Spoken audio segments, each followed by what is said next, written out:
My adventure is over. I've been back home since Wednesday. It's good. I am so grateful to my husband for dropping me off and picking me up at the airport. Um, I am capable of driving to and fro the airport, but it was very nice to especially be picked up on Wednesday because due to my own stupidity in booking the flight, um, I had a direct flight from Florida to Michigan, but then on the way home, it went from Michigan to Denver, Colorado, and then there was an 8 hour layover, and then it went to Florida. So I basically went 24 hours without sleep between Tuesday and Wednesday. I got home, took a shower, took a nap. Um, I'm still a little tired, but I think I'm gonna go to bed soon. I'm in my pajamas. And hopefully tomorrow I'll be feeling more to myself. So, note to self, when you're an old lady, pay attention to the flights that you're booking. Because when I was in the airport, some young kids were basically going to do what I did. They're like, oh, I'm going to fly to, Chicago or wherever, and then just, sleep in the airport. Well, there's no sleeping in the airport in Denver. They do nighttime construction. And I'm going to dig out my notes and give you a little play-by-play of that. Hold on just a second. So this is my Stalogy. And in the airports and on the planes, I did what I call scribbling for sanity.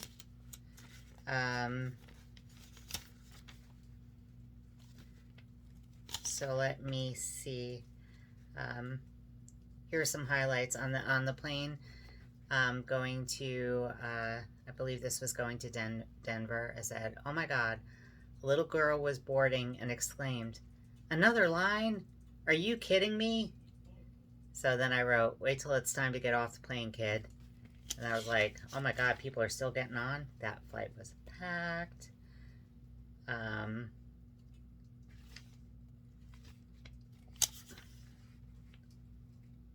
All right, and then I'm in then I'm in Denver Airport, and I said that my husband suggested I buy a neck pillow and try to sleep, but that ain't happening.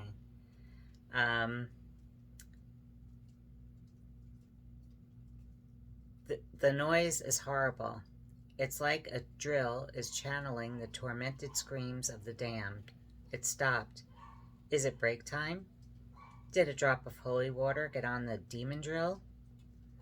I'm going with break time. Oh, that was a short break, I guess. Oh, F word. Now it sounds like a effing industrial dental drill.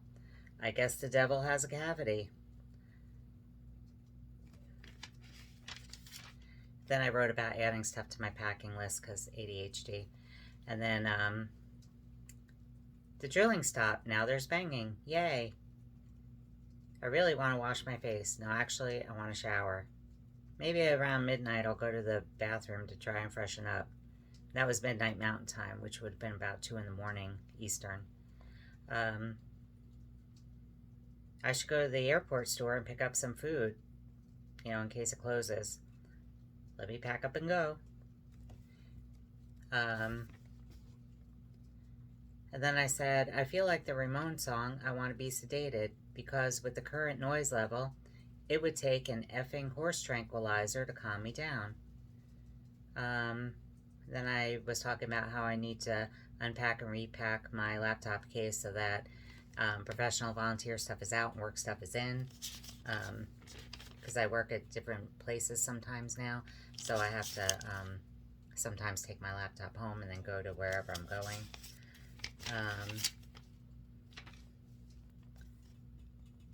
So then I said I have to try and rest. That didn't happen. I'm really tired. I keep saying tomorrow, but really later today. I want to sleep. If the flight's on time, boarding starts in about 4.5 hours.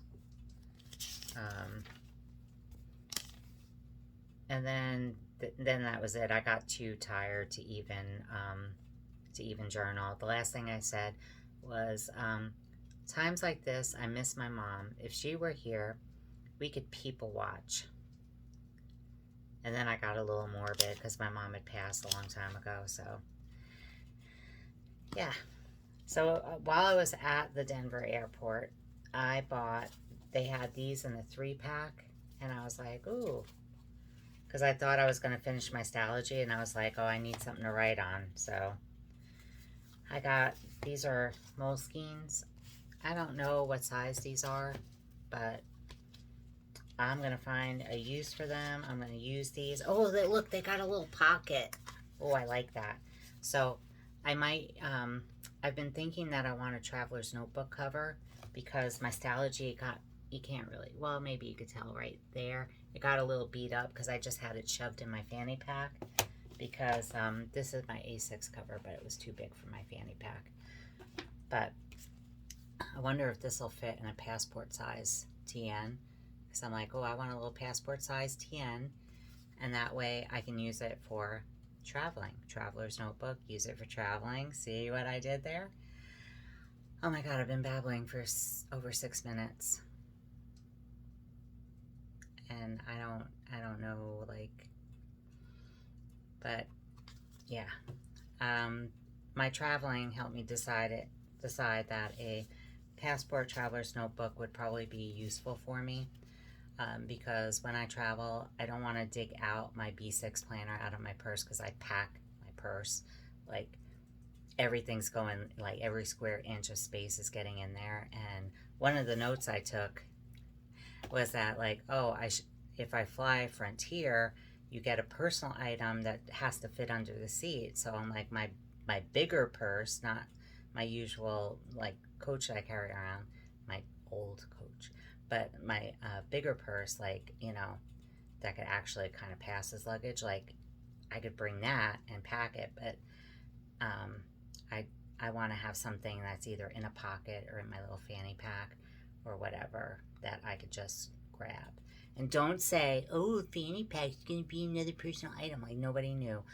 Well, I think they probably saw it, but they didn't care. Because, like, my shirt just fit over it. My seatbelt went on no problem.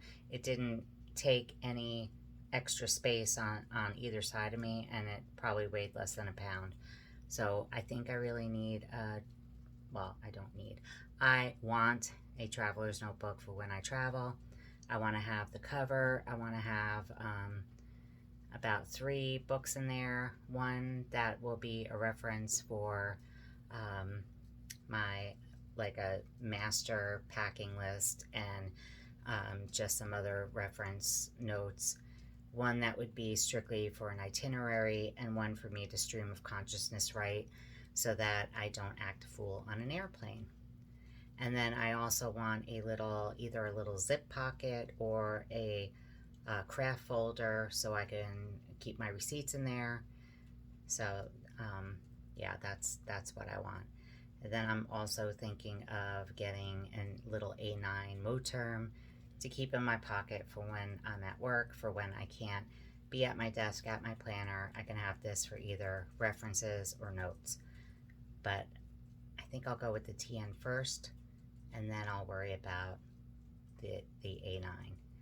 So I know we're all trying to, like, cut back on the planners, but those two wouldn't really be planners.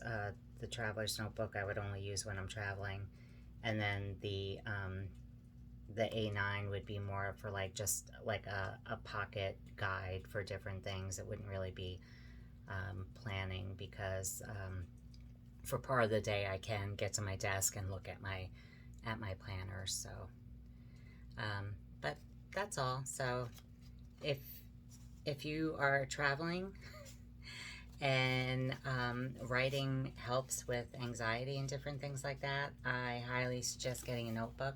Writing in this one, in the Stalogy, was very nice. These are okay, like, Moleskines are okay. They're very utilitarian, they're good. And they got a little pocket in here, so I could use this for the next time I travel and keep my receipts in here. And it's a pack of 3, so that's cute. But once I use this up, I really want to get another Stalogy. And this is a 6-month book, but it's actually been about 18 months that I've been using this, because I just use this to journal, or write notes down or whatever. It's not really an everyday type thing. So that's all I got. Scribble for sanity. It worked for me at the airport. So even though I was grumpy, because flights keep getting delayed, and then they change the gate, and maybe they didn't change the gate, maybe they did change the gate. Like, I would just write down all my grumpiness in here, and that way the rest of the airport didn't have to experience my grumpiness. So that's all I got. Keep lifting. I better get my happy ass to the gym tomorrow, because I feel like an old lady, and I ain't got time for that. I gotta muscle my way up. So, talk to you later. Keep lifting. There's always a new planner release coming out. Bye.